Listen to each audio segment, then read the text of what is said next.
انسان کی بربادی کا وقت تب شروع ہوتا ہے جب اس کے والدین اس کے غصے اور ناراضگی کے خوف سے اپنی ضرورت بتانا اور نصیحت کرنا چھوڑ دیتے ہیں۔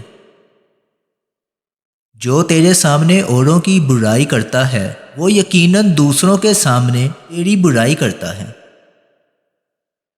تنقید کرنے والوں کو مطمئن کرنے کے لیے اگر آپ پانی پر چل کر بھی دکھائیں تو تب بھی یہی کہیں گے کہ تیرنا نہیں آتا اس لیے چل رہا ہے۔ اگر ہمیں ایک دوسرے کی نیتوں کا علم ہو تو ہم ایک دوسرے کو ملنا تو دور ایک دوسرے کو دفنانا بھی چھوڑ دیں۔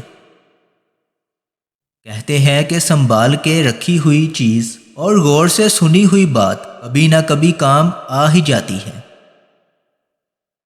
ہمت کبھی نہ ہارو کیونکہ ہر چیز کی شروعات مشکل سے ہوتی ہے۔ 3 چیزوں کو ہمیشہ یاد رکھو: احساس، نیک نصیحت اور موت۔ 3 چیزوں کے لیے لڑو: وطن، عزت اور حق۔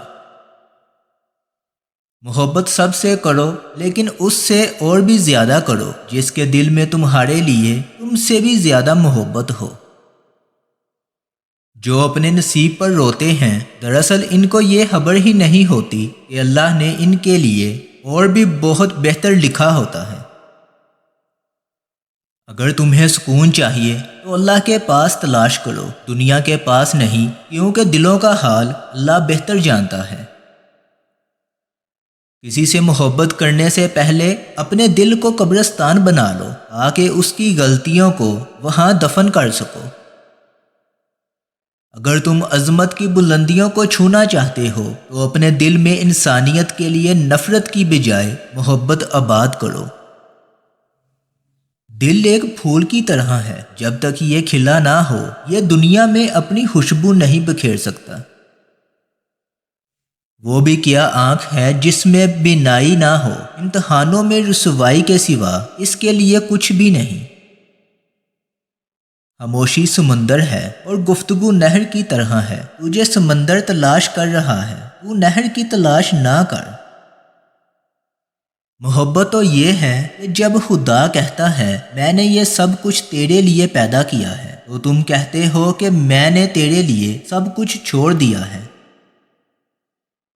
جب انسان کسی غم و رنج میں اللہ تعالیٰ سے شکوہ کرتا ہے تو اللہ فرماتا ہے کہ اس مصیبت کا شکوہ بے جا ہے، یہ مصیبت تو تجھے میری طرف متوجہ کر رہی ہے۔